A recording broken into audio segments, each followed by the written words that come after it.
الحمد للہ رب العالمین، الصلاة والسلام علی رسول الامین، اما بعد، بسم اللہ الرحمن الرحیم۔ 13ویں تراویح کے اندر 16ویں پارے کے شروع سے لے کر 17ویں پارے کے ربوع تک کی تلاوت ہے۔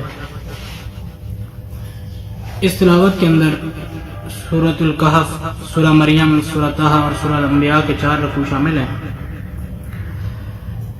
سورہ کہف میں تیسرا واقعہ، پہلے 2 واقعات حضرت موسیٰ علیہ السلام اور خضر علیہ السلام کا واقعہ اور اصحاب کہف کا واقعہ پہلے بیان ہو چکے ہیں۔ اب یہاں پر تیسرا واقعہ ذوالقرنین بادشاہ کا قصہ ہے۔ وہ بڑا صاحب اقتدار اور وسیع سلطنت کا مالک تھا، لیکن ساتھ ہی نیک اور عادل بھی تھا۔ اس کے دور حکومت میں یاجوج اور ماجوج کی قومیں فساد اور بدامنی کا باعث بنی ہوئی تھی۔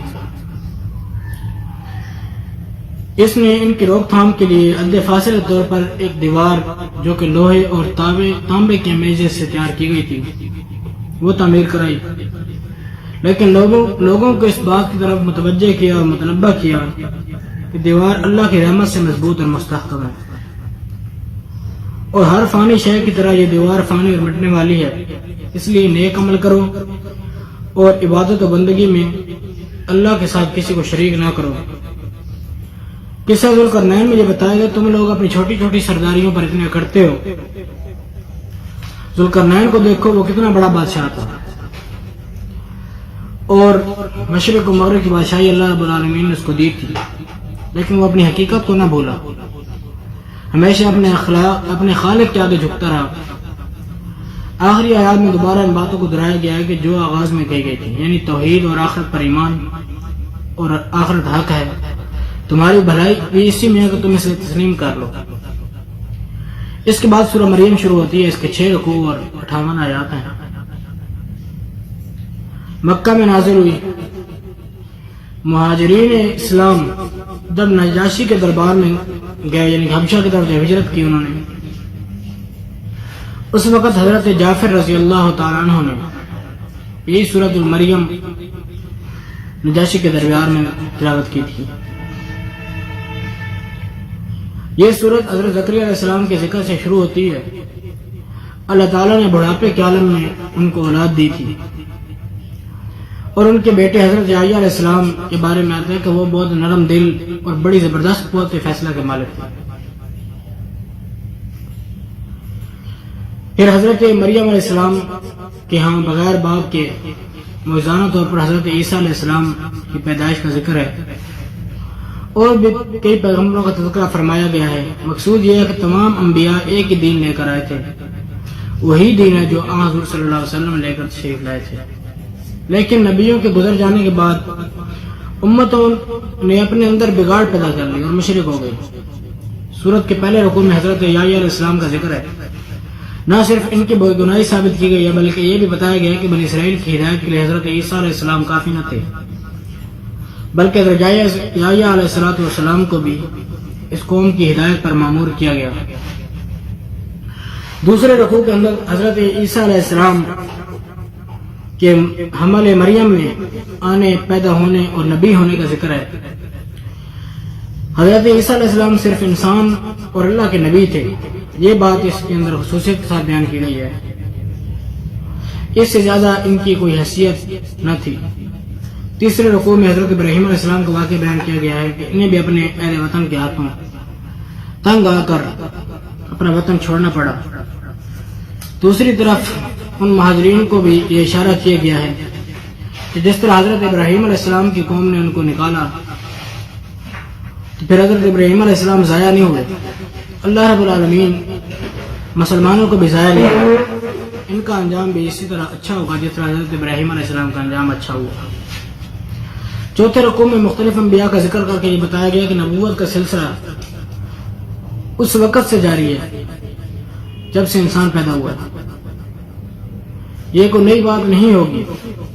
5ویں اور 6ٹھے رکوع میں کفار کی گمراہیوں پر تنقید کی، اور آخر میں اہل ایمان کو خوشخبری سنائی گئی ہے کہ مخالفین جو کوششیں کر رہے ہیں اس کے باوجود بالآخر اللہ رب العالمین تمہیں غالب کرے گا اور تم ہی اللہ کے محبوب بنے ہوئے۔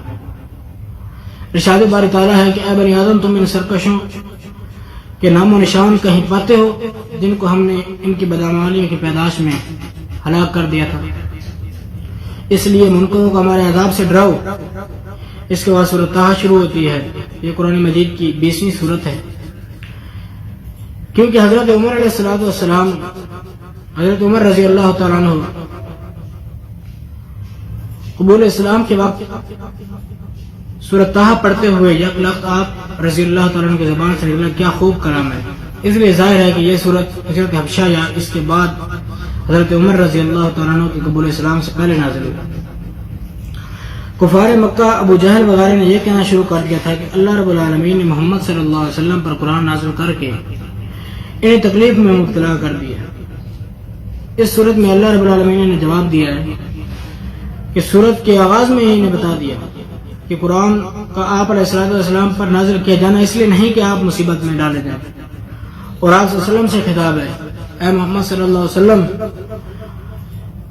طٰہٰ ما انزلنا علیک القرآن لتشقی، یہ قرآن آپ صلی اللہ علیہ وسلم پر کچھ اس لیے نازل نہیں کیا گیا کہ آپ خواہ مخواہ بیٹھے بٹھائے آپ علیہ السلام کو تکلیف میں ڈال دیا جائے۔ آپ صلی اللہ علیہ وسلم سے یہ مطالبہ نہیں کرتا کہ پتھر کی چٹانوں سے دودھ نکالو، نہ ماننے والوں کو بنوا کر چھوڑنا یہ آپ علیہ السلام کا کام نہیں ہے۔ ہر درم لوگوں کے دلوں میں ایمان پیدا کرنا آپ علیہ السلام کا کام نہیں ہے۔ یہ بس ایک نصیحت ہے، یاد دہانی ہے، تاکہ جس دل میں خدا کا خوف ہو اور جو خدا کی پکڑ سے بچنا چاہتا ہو اور سیدھی راہ حاصل کرنا چاہتا ہو وہ اس قرآن مجید اور آپ علیہ السلام کو اپنا لے۔ یہ مالک زمین اور آسمان کا کلام ہے اور خدائی اس کے سوا کسی کی نہیں ہے۔ یہ دونوں حقیقتیں اپنی جگہ اٹل ہیں، خواہ کوئی مانے یا نہ مانے۔ گزشتہ صورت میں بھی بہت سارے انبیاء کے قصے بیان ہوئے ہیں۔ اس صورت میں حضرت موسیٰ علیہ السلام کا قصہ بڑی تفصیل کے ساتھ بیان کیا گیا ہے۔ اس میں طور سینا پر حضرت موسیٰ علیہ السلام کا اللہ رب العالمین سے ہم کلام ہونا اور جو نشانی اللہ رب العالمین نے دی تھی، عصا، ید بیضا، حضرت ہارون علیہ السلام کی نبوت، حضرت موسیٰ علیہ السلام کی ان کے لیے دعا کرنا، فرعون کے گھر میں حضرت موسیٰ علیہ السلام کی پرورش، اللہ رب العالمین نے اپنے دشمن کے گھر میں ایک نبی کی پرورش کی، اور جادوگروں کا قبول حق اور استقامت و عزیمت، مصر سے بنی اسرائیل کا اخراج، فرعون کا گھر سے نکل کر بنی اسرائیل کا تعاقب کرنا اور غرق ہونا۔ اور یہ اس بات کی نشانی ہے کہ جس راستے سے حضرت موسیٰ علیہ السلام اور بنی اسرائیل گزر کے گئے تھے سمندر کے اندر سے، اسی راستے پر فرعون بھی چلا تھا، لیکن اللہ کی رحمت جس کو ڈبونے پر آ جائے اور اللہ کی رحمت جس کو بچانے پر آ جائے، اللہ کا غضب جس کو ڈبونے پر آ جائے، پھر کون اس کو بچا سکتا ہے۔ اسی راستے سے حضرت موسیٰ علیہ السلام اپنے بنی اسرائیل کو لے کر گئے تو وہ آگے نکل گئے، اور فرعون اس راستے کے اندر آیا تو وہ غرق ہو گیا۔